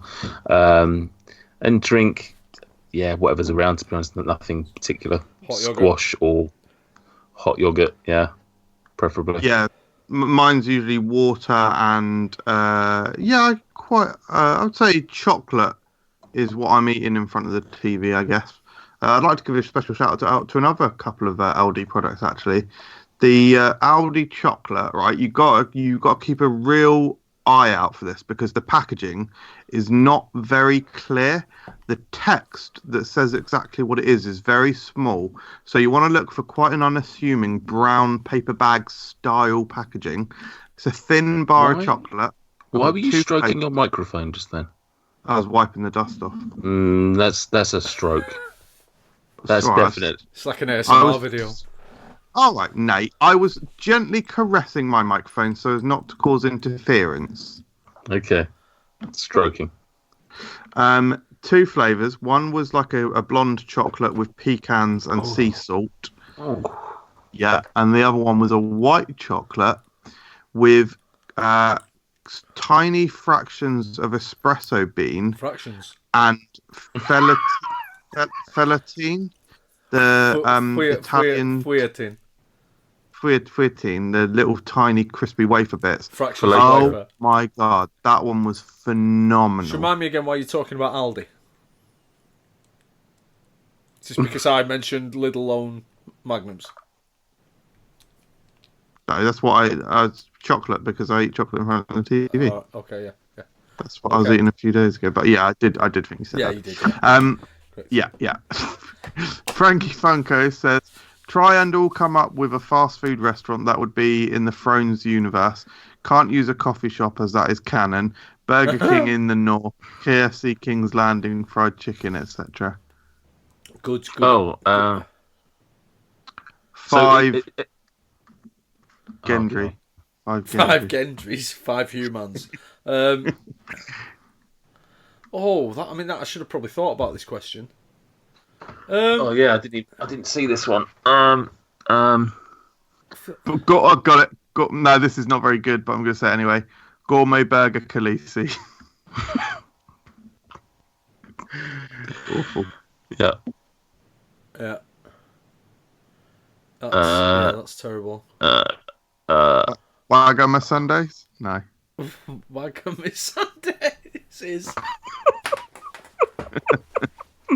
Kind of Targaryen. Is there any Old Nando's? Because there was a character called Old Nan. brilliant? This has derailed the podcast now. KFC sell little chicken fingers though.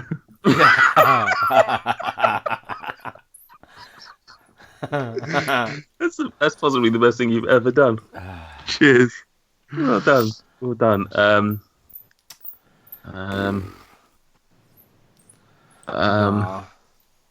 Nah, it's gone, isn't it? Yeah. Completely derailed. Yeah. The Cookie Mill UK says, what is the best comfort food to eat to get me through this awful season? I've got an idea, Rich.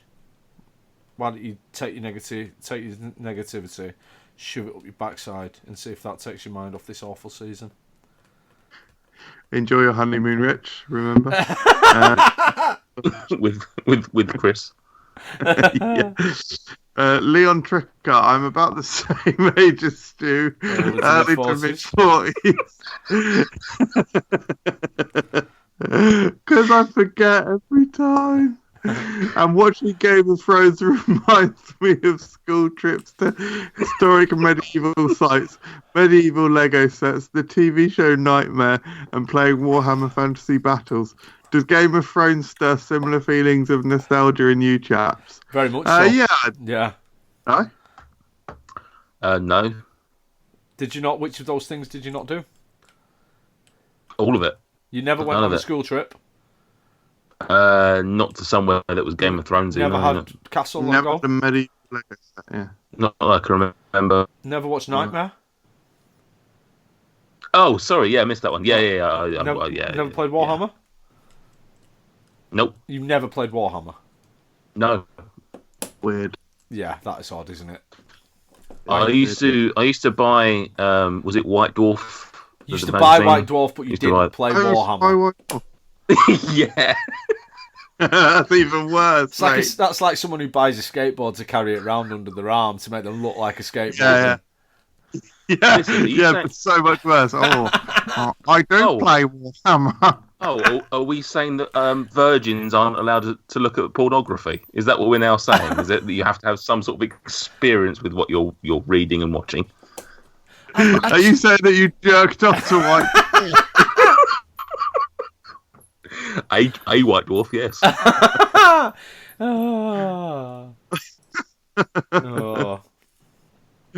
Oh, brilliant! I can't go over that. I'm sure I had a really good joke lined up there, but I can't remember what it was. I was just going to take the piss somehow. I don't know how. Leon Tricker, assuming the final 2 episodes don't reveal anything, are you disappointed, like I am, that the Night King had no greater purpose? Yes. And that we watched hours of Bran becoming the three-eyed raven, only for him to act as the Wiki of Ice and Fire? Exactly. Sums it up. Yeah, that's one of the biggest. That said, would you agree that all of the show problems are down to George R.R. Martin not finishing the books, and despite a couple of dodgy seasons, the series as a whole is one of the greatest in TV history? Yep. Yeah, I don't think it's particularly tarnishing the rest of it. Yeah. What I didn't realise until today was actually that George R.R. Martin left as a producer after season 5, so I didn't realise that the last 3 seasons he's not been involved in the TV show, which makes sense why there's been certain quotes and comments made by him recently, or certainly that have come to light recently, where he's said things along the lines of, I wish that they would have stuck to my original ending, or something along those lines. So eventually suggesting that what we're seeing on TV is not what we will see in the books if that fucking bastard ever pulls his finger out and actually finishes at least one of the fucking books. He absolutely will not. I'm certain. It's ridiculous. We've not really touched on the book side of things, and that's fair enough. It's ridiculous that the last book came out 8 years ago. Yeah. The book before that came out 5 years before that. It's been over a decade, and he's had 1 book out in that time. Yeah. Fucking idiot. In the height of its popularity. Yeah. I Yeah. don't want to be a millionaire. I don't want to have lots and lots of money and actually finish off the legacy of my life. Yeah, that's it. It's about finishing it off, isn't it? Brilliant. Yeah. Finally, last time I posted about my local lint store, and you wondered where it is. It's at Gunwharf Quays in Pompey. Only a small shop, but as I mentioned, it has a pick and mix with every variety of Lindor and some other individually wrapped lint products. It's amazing. Yeah, I know it. Yeah, I'd forgotten about that. I think I've been in there. Yeah. Oh. I had forgotten about it. Sorry, apologies. Oh. Apologies to Leon. Who was that? Leon. Apologies, Leon. That's so Major Stuart. Uzi Char, big up Bong Lungs, 2 times, 3 times, 4 times. We getting smoky in the Draco. Oozers. Bong Lungs is up next. Bongers.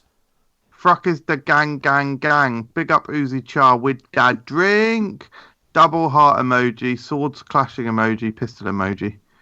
Correct. Of course. And finally here, Luke C99. I absolutely fucking love how Bong Lungs just randomly drops in here at different times. This has got a couple of replies. First of which is from Bong Lungs. Bongers. I think of some stuff to say, then have a smoke, and then we move on to the second reply. This one's from Bong Lungs. Bongers. After me smoke, I start thinking of loads of stuff to comment. Wink.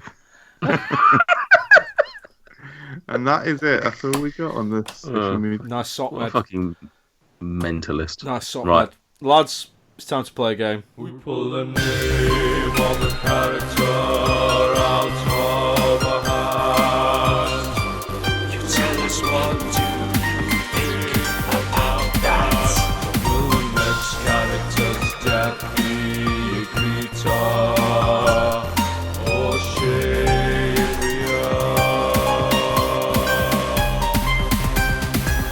You know nothing, Jon Snow. Can't Wow. play game. Right. So the game is, as the music that you have just heard, called Egrita or Shaveria. We've taken the sweeter or savourier concept and we've made it Game of Thrones based. I'm going to tell you the name of a character, when and how they died. You have got to predict will the next randomly drawn character have suffered a better or a shaverier death, or an Egrita death, a worse death. And this is completely and utterly nonsense. There is no definitive answer to any of these. It is all bants. But it's as we're recording, it is 10:20 on a Tuesday night. What better way to prepare to finish a podcast than to talk about death? Right. The first character. We're going to do this in the multiplayer way that we have pioneered with Sweeter and Savourier. So if one of you, if you go opposites and get it wrong, the other one continues. The first character out of the hat is Ramsay Bolton, who died in season 6, episode 10, and of course, how did he die? Hounds. Wolves. Devoured by dogs. no dogs, Michael. Devoured by his own hounds. Will the next That's what I said. character's death be Egrita, aka not as good, or Shaveria, aka better?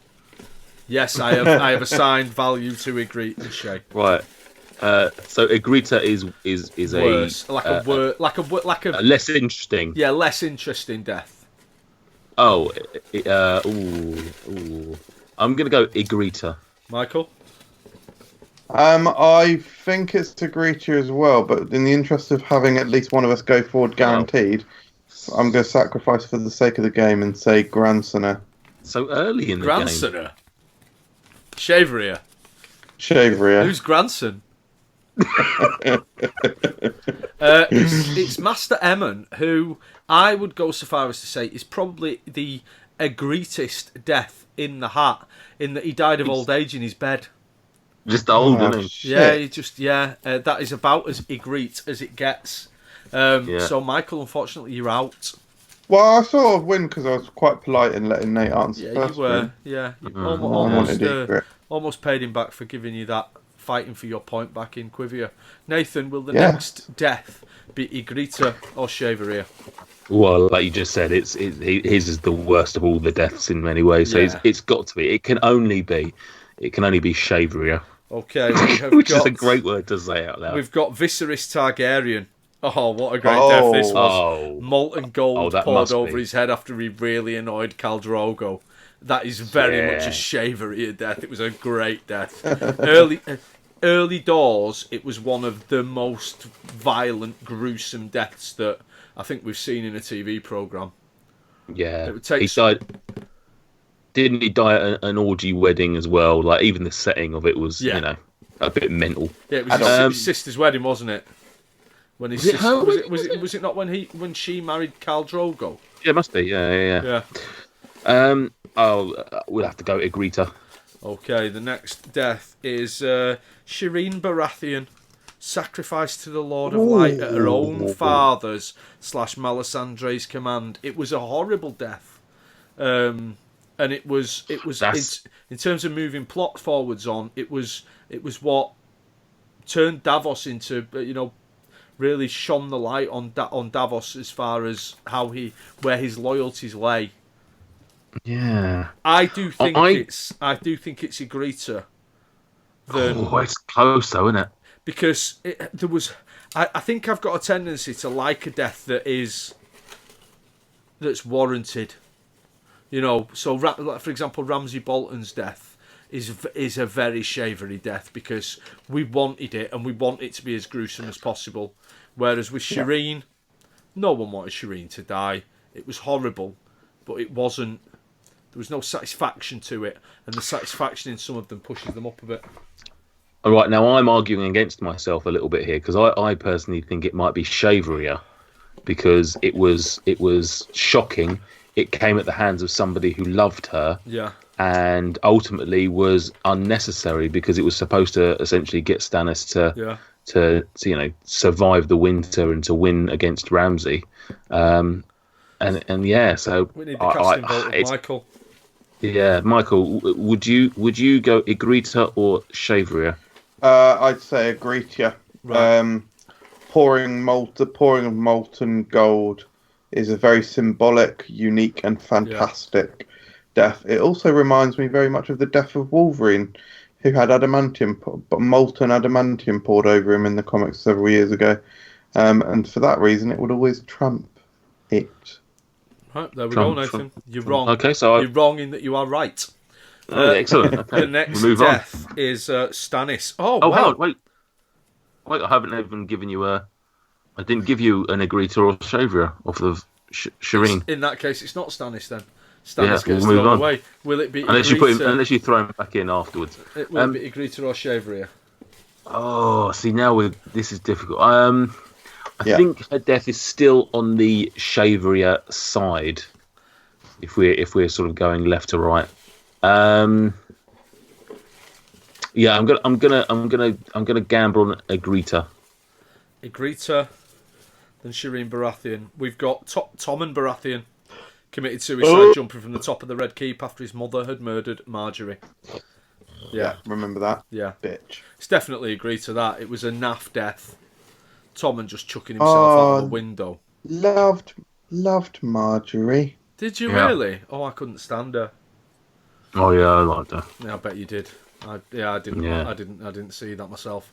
Yeah, that is absolutely Egrita. You're doing very well, Nathan. Will the next character's death be Egrita or Shavria? Let's go Shavria. Yeah, I think you'd be silly not to, wouldn't you? Okay, what we've got here is Lysa Arryn, manipulated by, then thrown through the moon door by Littlefinger. Very similar. Yeah. Very similar to Tommen. Yeah. In that it was a plunge to death. It was. But I would, I think that must be I think Shavria. it's marginally Shavria because it's murder. Yeah. And she was annoying, wasn't she? Breastfeeding her adult child. Like there was a bit of you that was going, nice one, Baelish. Good, top murdering.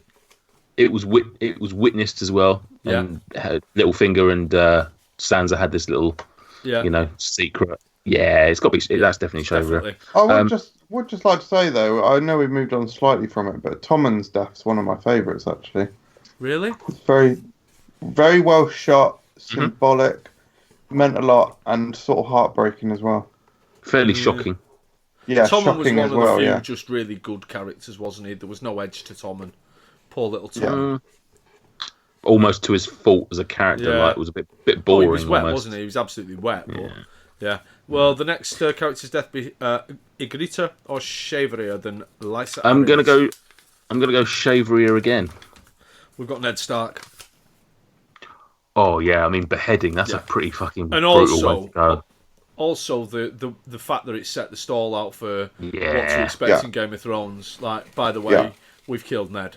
I would go so far as to say that arguably it's one of the most important deaths in Game of Thrones because we had no idea what we were watching until it happened, really. Yeah. And then after that, you're like, oh, all bets are off. So very much a Shavria. Well, I'd be silly not to go Egrita then, wouldn't I? Yeah. At the end of the day. Yeah. We've got Tywin. Shot by his own son whilst sitting on the toilet. Crossbowed. Yeah, I mean, absolutely shavery death. It was a brilliant death. Crossbowed on the crapper. A great death. And of course, committed by Tyrion as well. It was Tyrion's stepping out from the Lannister shadow, going out on his own, the start of his journey to where he's got to now. I would go so far as to say that is a very, very shavery death. Is it? But not. Is it shaverier than Ned's though? No, I don't think so. I think it's close, but I would say not. No, I think for all the reasons you said about Ned, it was a big death. Yeah. It was important to the storyline, much more so than Tywin's. Yeah. And I mean, can it be that shavery if he's sat on the shitter? I mean, so yeah, I would say it's ever so slightly Egrita. You going through? Will the next death be Egrita or Shavria? I'm going to go mental. I'm going to risk it with a Shavria. Wow. I have in my hand a death from This has to be like Joffrey or something. season 5, episode 10. Joffrey. The last three words on this slip of paper are for the watch. Whose death are we talking about? Oh, Johnny Snow. Johnny Snow stabbing to death by his own men. That's got to be Shaveria. Yeah. Have I pulled that one out of the bag? Yeah. Do you reckon? 100%. He got stabbed a million times by his fucking chums. And then he came back to life. It's not reincarnation or reincarnation. But it led to him being a zombie of sorts. For the watch. For the watch. He died a good man. Like his. Yeah, for the watch took on a whole new meaning. Yeah, Tywin died. Tywin died, sat on a Cropper. toilet with a couple of crossbows in his tummy. Shaver. Jon Snow got stabbed by men he trusted. Shocking. Right. It was. I'll allow it. I will allow it for the benefit of the game. Will the next death Ygritte. Ygritte. Wow. Yeah. It is season 4, episode 10. Oh, that is Joffrey. Strangled to death by Tyrion after he Shay. found her in Tywin's bed. It's Shay. I think it is Ygritte than Jon Snow, but it was a horrible thing that it was the breakdown of the Shay and Tyrion thing was one of the most heartbreaking things in Game of Thrones, because we all thought that Shay and Tyrion was the real deal, didn't we? And then she absolutely, and there was no sign of it. She just sold him out. Bitch. Yeah. Yeah, it's Ygritte. Shay is Ygritte. Well, the next... I'll go Shaveria. That is Joffrey now. Shaveria. We have got season 1, episode 10. Wait.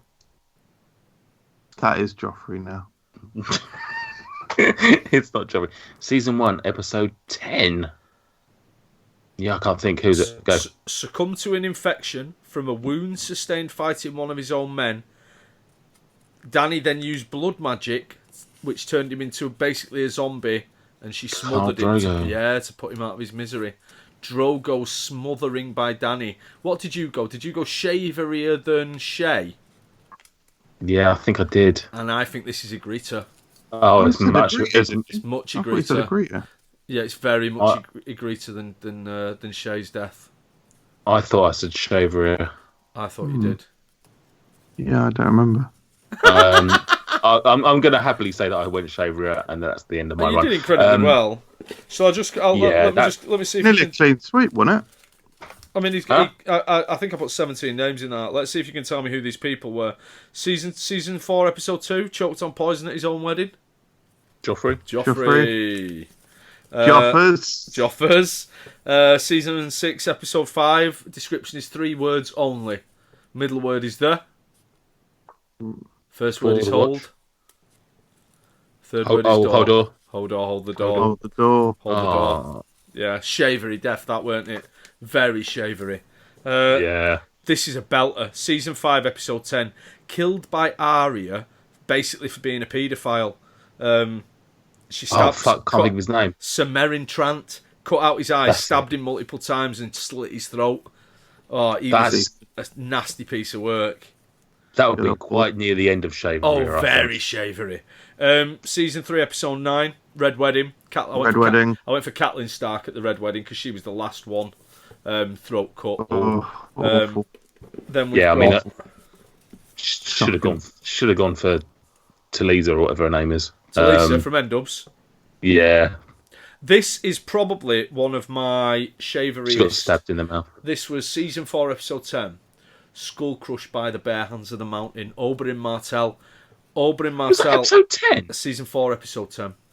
Fucking no, I didn't realise that was the last episode. That was brutal. And he was such a great character. Yeah. Oberyn was great. And then we had Stannis that I pulled out accidentally, beheaded by Brienne in revenge for the killing of Renly. That was the Game of Deaths, a.k.a. Ygritte or Shavery. Thank you very much for playing, boys. Nathan Peterson is our triumphant winner. Michael Jameson, once again, is a loser. You're listening to FRUK Unwrapped, the Food Review UK podcast. Review it on iTunes, if you dare.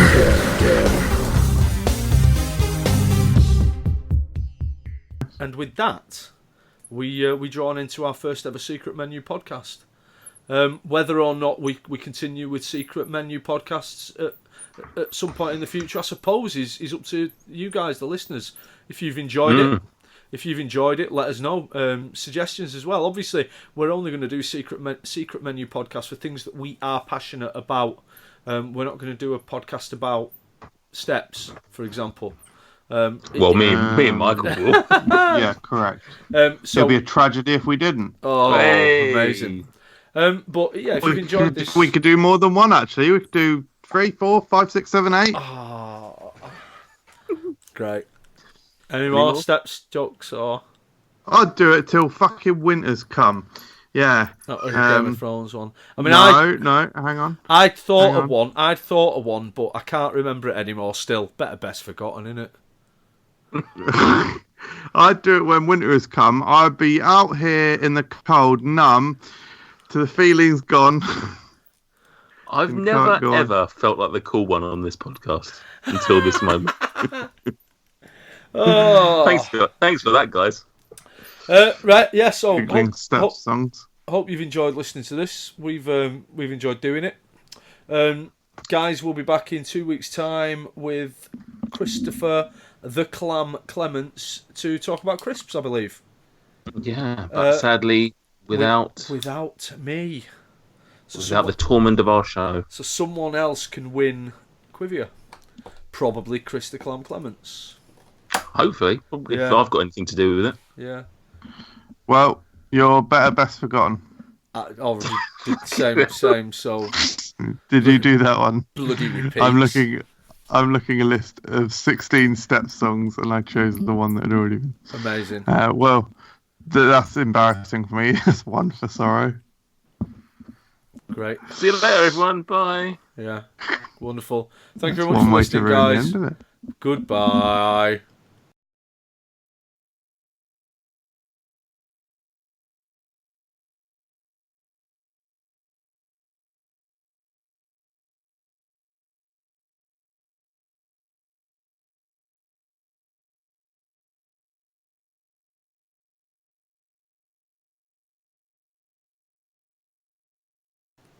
Deeper shade of blue.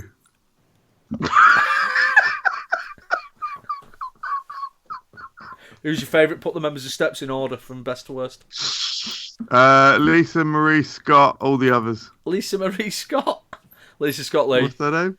There was Lisa Scott Lee, there was Faye Tozer, there was Claire, there was H from Steps, and there was Lee Latchford Evans. Yeah, Lisa Scott Lee and then all the others. Right. It's I don't think I've told you that my niece went to school with Claire from Steps. Right. Wow. Claire Richards, and I once saw her before she was famous singing at a church choir. So that's mental. My claim to fame there. So, yeah, I remember thinking she's got a good old voice, isn't she? 16-year-old girl, fair play girl, and and she became famous. Apparently, she's a bit of a dick at school, though, allegedly. So, We'll slag off any of the other members. Don't need to.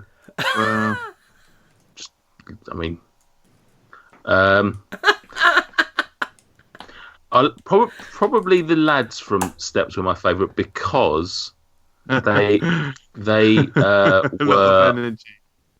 no, because they were in what was the TV show that David Williams did, and he's come up again, and Jamie Theakston, the mockumentary thing.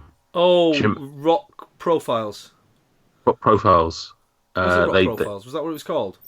Something like that. Yeah, I haven't got the range. That one. Yeah. Yeah.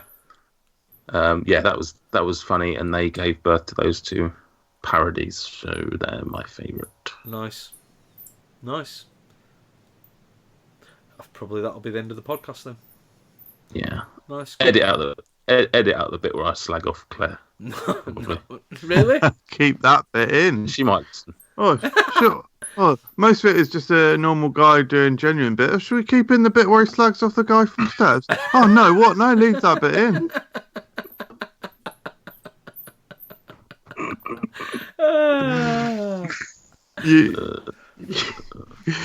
You slag off a member of Steps and you label a prat, and that's the game. And that's the game. Right, lads, I'm going to go because it's 22:11. Yeah, fair. It is. Yeah. I'm gonna I'm go. gonna go. Still managed well. to do, despite it's going out to be a short one and everything, we've still managed to do 2 hours and 5 minutes of recording. Because we're such good friends. Correct. Yeah. That's all it is. We just want to spend more time with each other, and with that, see you later. Bye-bye. Bye. Correct. Goodbye. Bye.